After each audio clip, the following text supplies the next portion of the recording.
All right, what's up, you guys? Sage here, CEO, founder, Legacy Africa, and this is how I use AI when brainstorming.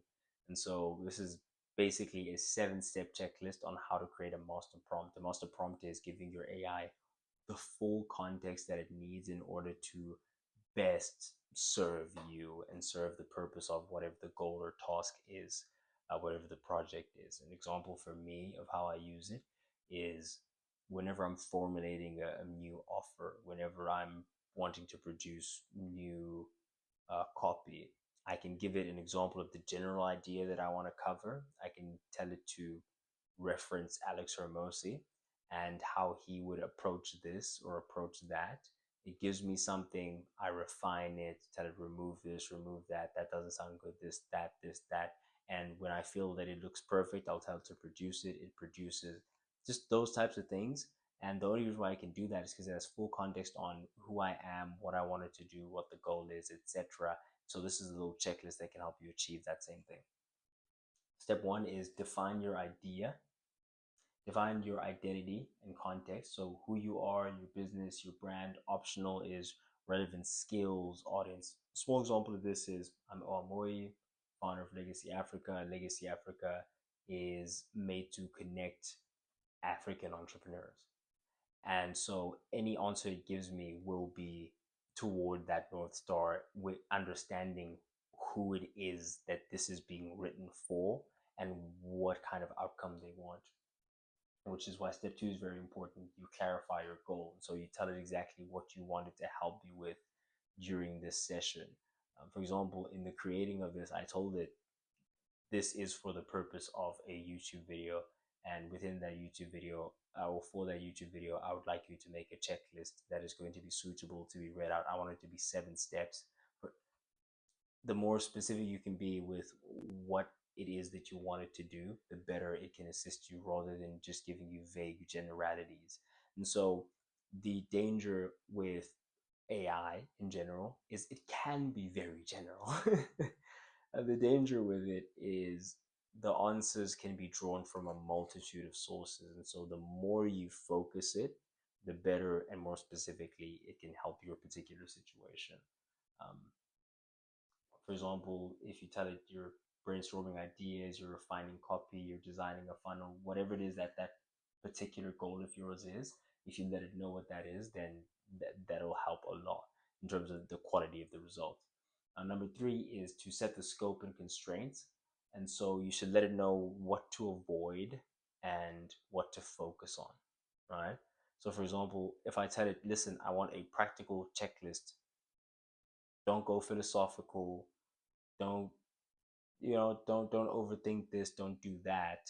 For example, for me, I always at the end of my master prompt I put the words don't hallucinate, because AI has the ability to lie. It has the ability to make things up. It has the ability to derive conclusions, and these conclusions aren't necessarily going to be based on fact or anything that has occurred before or is rooted in reality in any way, shape, or form.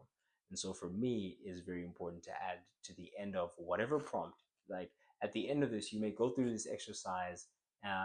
You watch this video, you go back, you make sure you're hitting the checklist one by one, and you find that the answers it's producing still aren't based in reality in any way, shape, or form.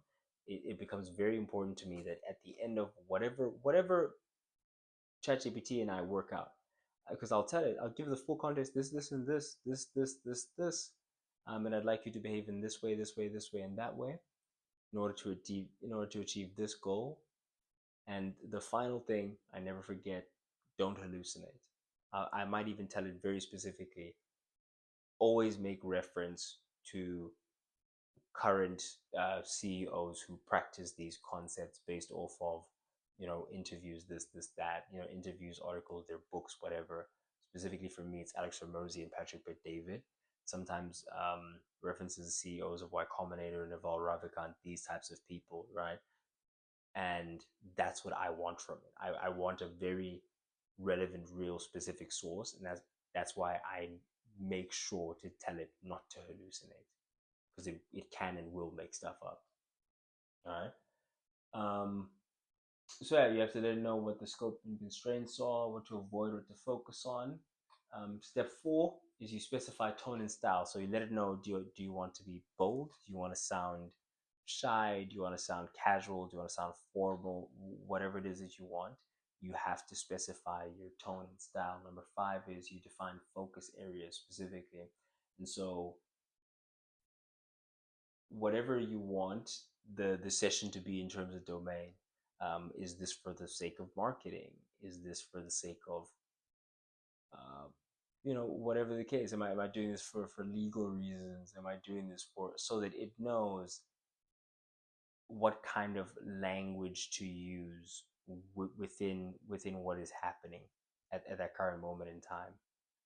So focus areas are very, very important. Examples are focus on titles, thumbnails, script, audience hooks for YouTube content. So the answer it's going to give you is going to be very directed into that, and the way that it's going to frame it is going to be very particularly things that may invoke you to produce your own. So, for example, it may give you a list of hooks and let you know these are hooks, these are thumbnail suggestions, these are title suggestions. Sometimes it will give me thumbnail suggestions and I'll use one of the thumbnails as title because the titles are terrible, or something like that. But it will try its best to produce things that are in line with your goal within this particular domains that you've given it as its checks and balances. um, Number six, you need to establish decision making criteria. And so, how should the AI evaluate and rank ideas? Should it go more so for feasibility? Should it go for alignment with your brand? Should it go for the thing that's going to be the most marketable, the thing that's going to get the most engagement? Should it go for the thing like whatever you want it to prioritize? You need to let it know that, and it will behave accordingly. Those will be the idea that appear first and most frequently. Those are going to be the things that it's going to search for, what it's going to dig up in the web.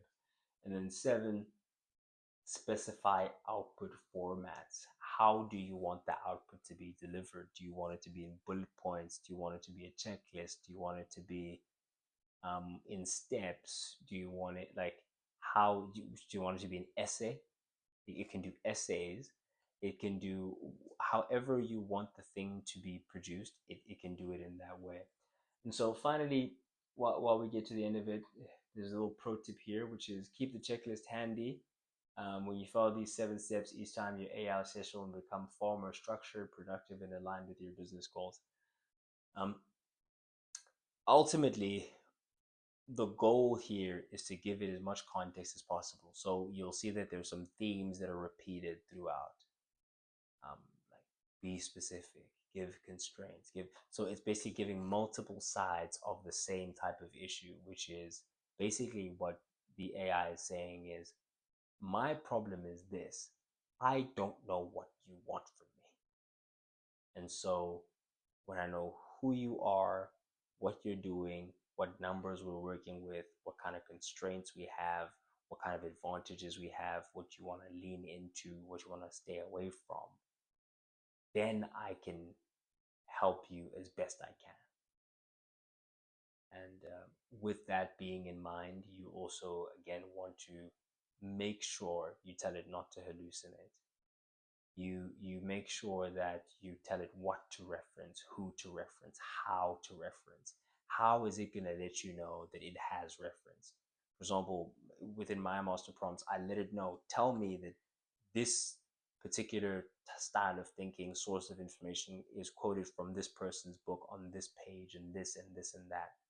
That's very, very important to me so that I can have a foundation of trust within the information, and my execution can be based off of knowing who said what when, how did it work for them, how was their experience, and then I can move from there without having to doubt whether the information is based on reality or not. So the don't hallucinate thing is very, very important for me, as well as just giving as much full context as possible. Hopefully, this helps someone have an easier time brainstorming their ideas. And so, for me, an example would be if ever I'm creating an offer and I just want to work the idea out. I'll let it know what I have, what I want to do, what the goal is, and me and ChatGPT will work it out. So it'll push back and say, "Oh, did you consider this? Did you consider that?" And I'll say, "Well, this, that," and we'll go back and forth, back and forth, back and forth until I'm happy with the results ultimately. Because the thing with generative AI is that it is very agreeable, and so the deeper you want to dig the hole is the deeper it will go. So you also need to have quite a good understanding of exactly where you're trying to go with something, and it it is not a replacement for a proper think tank and proper people that are going to challenge your ideas suitably. So yeah, please take this with a full grain of salt. Take it for what it's worth. If it's useful, use it. If it's not, don't. I just wanted to let it be out there, let it be known, in case someone's going to find this useful. So thanks for watching. If you're an entrepreneur, tap in Legacy Africa, link in description. You'll find out more there. If you just watched the video and you like it, please hit that subscribe button. I have been Sage, standing on business. Signing off.